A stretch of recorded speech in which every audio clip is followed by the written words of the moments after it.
අද අපි කතා කරන්න බලාපොරොත්තු වෙන්නේ ට්‍රාන්ස්පෝර්ටේෂන් ගැන.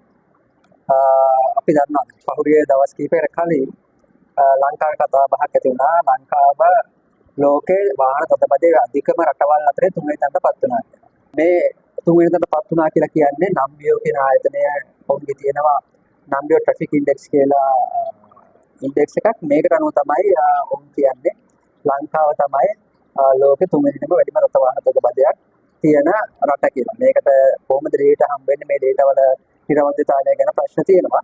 හැබැයි අපි හැමෝම දන්න දෙයක් තමයි, අපි හැමෝම අත්දකින දෙයක් තමයි ලංකාවේ ප්‍රධාන නගර ආශ්‍රිතව කොළඹ, ගාල්ල, මහනුවර වගේ නගර ආශ්‍රිතව මොනතරම් රට වාහන තදබදයක් තියෙනවා කියලා. අපි විශේෂයෙන්ම කොළඹ ගැන සලකලා බැලුවොත් එහෙම විශේෂයෙන්ම ඔෆිස් ටයිම් එකේදී එහෙම නැත්නම් ඉස්කෝල ටයිම් එකේදී කොච්චර අමාරු වේද කියලා නගර එක කොනක ඉඳලා අනිත් කොනට යන්න.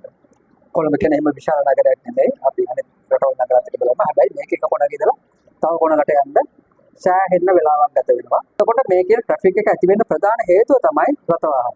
ඒක අපිට කියන දෙයක් නෙවෙයිනේ. රථ වාහන පාට ආවන් පස්සේ ට්‍රැෆික් එකක් ඇති වෙනවා.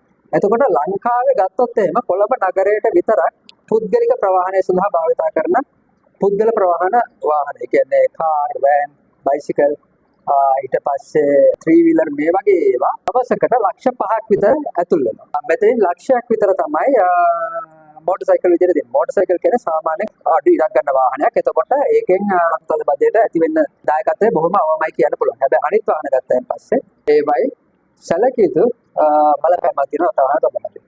ඒ වගේම තමයි අනිත් විශේෂ කාරණාව තමයි මේ ඇතුල් වෙන වාහන වලින් බහුතරයක් එහෙම ලොකු පිරිසක් රැගෙන යන වාහන නෙමෙයි. ඒ කියන්නේ අපි මේ එක වාහනයක ඉන්න සාමාන්‍ය ගත්තොත් එහෙම 1.8ක් තමයි වෙන්නේ. එතකොට ඒ කියන්නේ ගොඩක් වෙලාවට එක්කෙනෙක් නැත්නම් දෙන්නෙක් තමයි මේ වාහනවල ගමන් කරන්නේ.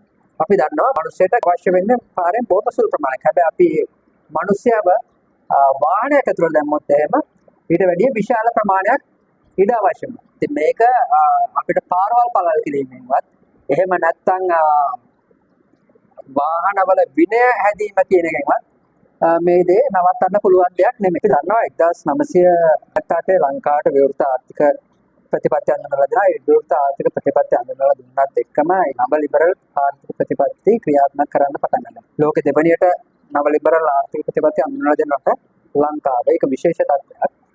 එතකොට මේකේ කියවෙනවා රාජ්‍ය කියන එක භාණ්ඩ සහ සේවා සැපයීමෙන් අයින් වෙනවා කියන එක. රාජ්‍ය කුඩා කරනවා කියන එකත් එක්ක සිද්ධ වෙන දෙයක්.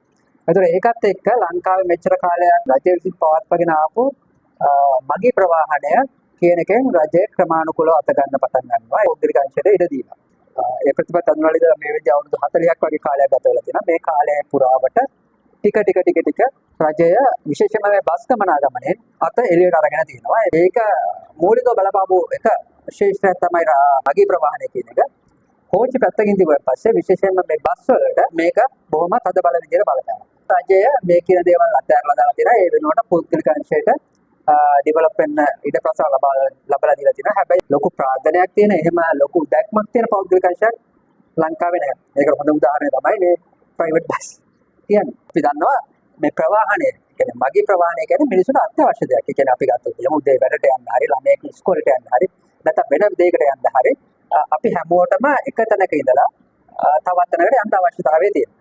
ඉතින් මේක මූලික අවශ්‍යතාවයක් වෙනවා. ඒතර මූලික අවශ්‍යතාවය සපුර ගන්න මිනිස්සු කරපු දේ මිනිස්සු කරන්න පෙළෙච්ච දේ තමයි හරි රජයට හරි නැත්නම් මේ පොදු ප්‍රවාහනයට හරි අපිට අවශ්‍ය කරන ප්‍රවාහනය සපයන්න බෑ.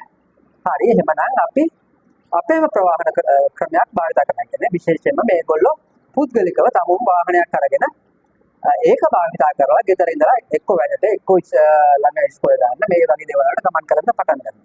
එතකොට මේකත් එක්ක තමයි මේ ලංකාවේ මේ දැවැන්ත රථ වාහන තදබදයක් ඇති වෙන්නේ. ඒකේ අනිත් පැත්තට ගත්තයින් පස්සේ මේකේ කාරණාව අර කියන ප්‍රවාහනයේ විසඳුමක් වෙලත් නැහැ. එතකොට මේකට විසඳුමක් විදිහට ඉදිරිපත් කරන්න පුළුවන්කම තියෙන මේ කියන තනි පුද්ගලයෝ ප්‍රවාහනය කරන්න භාවිතා කරන වාහන නගරයට ඇතුළේම අඩු කරන එක. ඒ වගේම ඒක අඩු කරන්න නම් අනිවාර්යයෙන්ම පොදු ප්‍රවාහනය දියුණු කරන එක තමයි මේකට තියෙන එකම විසඳුම වෙන්නේ. දැන් මේ වෙනකොට තව ලස්සන කතාවක් තියෙනවා මේ මාර්ග තදබදයේ ට්‍රැෆික් එක නැතුව ඉක්මනට තැනගෙන තව තැනකට යන්න ඩ්‍රෝන්, ඒ කියන්නේ මිනිස්සු ප්‍රවාහනය කරන ඩ්‍රෝන් හඳුන්වලා දෙනවා වගේ කතාවක් අහන්න ලැබුණා. මේ ඇත්තට විහිළු කතා. ඒව නෙවෙයි අතරම ලංකාවට අවශ්‍ය කරන්නේ කොළඹ නගරයට ගත්තොත් එහෙනම් කොළඹ නගරේ විශේෂයෙන්ම අවශ්‍ය කරන්නේ බස් රථ පහසුකම්. මගේ බස් රථ පහසුකම්. දැන්ට මේ රජයෙන් අඳුනලා දීලා තියෙනවා මේ මෙට්‍රෝ බස් රූට් දෙකක්. ඒ කියන්නේ ඒක අවශ්‍ය කරන දෙයක්. හැබැයි මේ මෙට්‍රෝ බස් රූට් දෙකකින් මේ වැඩේ කරන්න පුළුවන් කමක් නැහැ. කොළඹ නගරේ අපි සැලකුවොත් අපිට අඳුර ගන්න පුළුවන් ප්‍රධාන රූට් 7ක් විතර තියෙනවා. මේ 7 විශේෂයෙන්ම විශේෂ මෙට්‍රෝ හරි නැත්නම් වෙන මොකක් හරි විදිහේ බස් ධාවන ක්‍රමයක් හඳුන්වලා දෙන්න ඕනේ. එතකොට මේකෙදිත් අපි ආපහු කතා කරන්න ඕනේ ගොඩක් වෙලාවට මේ දැන්ට ලංකාවේ මේ පොදු ප්‍රවාහනය ගැන කතා කරනකොට ආපහු කතාවක් තියෙනවා ඉන්ධන භාවිතය අයින් වෙලා ඊට පස්සේ විදුලියට මාරු වෙන්න ඕනේ කියන එක. විදුලියට මාරු වෙන එක තමයි අපිට රටක් විදියට වඩාත්ම ගැළපෙන විසඳුම. මොකද අපිට තෙල් සම්පත් නැහැ. ඉතින් ඒකත් එක්ක ඒ වගේම මේ පවතින තත්ත්වයත් එක්ක කියන්නේ ලෝකෙම දේශගුණ අර්බුදයත් එක්ක ෆොසිල් ඉන්ධන භාවිත කිරීමෙන් ඈත් වෙමින් තියෙනවා. ඒකත් එක්ක අපි විදුලියට මාරු වෙන්න ඕනේ. හැබැයි දැන්ට මේ යෝජනාවක් විදිහට එන්නේ බැටරි බලයෙන් දාවන වෙන බස් රථ තමයි මේ කියන හැමෝම කතා කරන්නේ. බස් රථ ගත්තයින් පස්සේ විදුලි බස් රථ ජාති තුනක් තියෙනවා. එකක් තමයි බැටරි බලෙන් භාවිත කරන ඒවා. ඒ යරණන් පස්සේ ට්‍රොලි බස් කියලා කෙලින්ම අර ඕවර්හෙඩ් ලයින් වල විතරක් දුවන එකක් තියෙනවා. යරණන් පස්සේ මේ දෙකේ හයිබ්‍රිඩ් බස් එකක් තියෙනවා. ඒ කියන්නේ බැටරි බලෙන් දුවන්න පුළුවන්. ඊට පස්සේ උඩ ඕවර්හෙඩ් ලයින් එකෙන් දුවන්නත් පුළුවන්. එතකොට මේකෙන් ලංකාවේ ඉලෙක්ට්‍රික් වලට පොදු ප්‍රවාහනය මාරු කරන්න ඕන කියන හැමෝම කතා කරන්නේ මේ බැටරි වලින් දුවන බස් ගේන්න කියන එක. හැබැයි මේකේ ප්‍රශ්නේ තමයි බැටරි වලින් දුවන බස් අනිත් ඒ කියන්නේ ට්‍රොලි බස් හරි එහෙම නැත්නම් අර හයිබ්‍රිඩ් බස් එකක් ගත්තයින් පස්සේ ඊටාම අකාර්යක්ෂමයි. හේතුව තමයි අපි ගත්තොත් එහෙම බස් එකක තියෙන වැඩිම බර කොටස වෙන්නේ බැටරිය. ඒක ටොන් 3ක් 4ක් බරයි. එතකොට මේකත් අරගෙන තමයි එක කොනකට තව කොනකට යන්න වෙන්නේ. එතකොට ඒකට ප්‍රවාහණය වෙන්නත් විදුලිය අවශ්‍ය වෙනවා. එතකොට ඒකත් එක්ක මේක ඉතාම අකාර්යක්ෂමයි. එතකොට ඇත්තටම රජයක් විදියට කරන්න තියෙන්නේ මේ වෙලාවේ පොදු ප්‍රවාහනයට මුල් තැන දෙන්න ඕනේ. මේ කියන මේ ඕවර්හෙඩ් ලයින්. අපි දන්නා මේ රූට් ඔක්කොගේම ඕවර්හෙඩ් ලයින් නදින්න ගියොත් එහෙම ඒක කරන්න කාලාන්තරයක් ගත වෙනවා. ඒ වගේම ඒකට ලොකු වියදමකුත් ගත වෙනවා. ඒකට කරන්න පුළුවන් දේ තමයි මම කලින් කියපු විදිහේ ඕවර්හෙඩ් ලයින් එකයි බැටරි එකයි දෙකම දෙන බස් ප්‍රවාහනයට අරගෙන ඒ වගේම කොටස් වල මේ කියන රූට් වල යම් කිසි කොටස් වල තියන්න පුළුවන්කම දෙනවා මේ ඕවර්හෙඩ් ලයින් එක. එතකොට ඒ ලයින් එකේ දුවනකම් ඒක charge වෙනවා. ඊට පස්සේ ඉතුරු නැති ටිකේ ආපහු බලෙන් දුවන්න පුළුවන්කම තියෙනවා.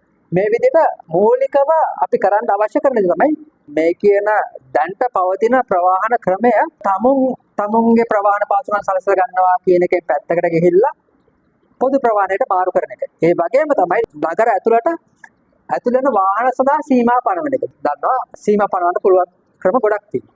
එකක් තමයි වාහනයක ඉන්න පුළුවන් අවම පිරිස කොච්චරක්ද කියලා සීමා පනවන්න පුළුවන්. නිතිපත ඇතුළේ වෙන වාහන යම්කිසි ප්‍රමාණයකට විතරක් අවසරපත් ලබා දෙන්න පුළුවන්. ඊට පස්සේ මේ කියන බස් පටන් ගන්න තැන්වල ලොකු රථගාල හදලා තියන්න පුළුවන්. දුර ඉඳලා එන කෙනෙකුට එතන වාහනේ නවත්තලා දීලා නගරය ඇතුළට ගමන් කරනකොට බස් එක හරහා ගමන් කරලා තමුන්ගේ වැඩ ඉවර කරගෙන ඊට පස්සේ ආපහු ඒ රථගාල තියෙන තැනට ඇවිල්ලා තමුන්ගේ වාහනේ අරගෙන යන්න පුළුවන්. මේ විදිහට කාරණා ගොඩක් කරන්න පුළුවන්කම තියෙනවා. රථ වාහන පද බජටේ විසඳුමක් විදිහට.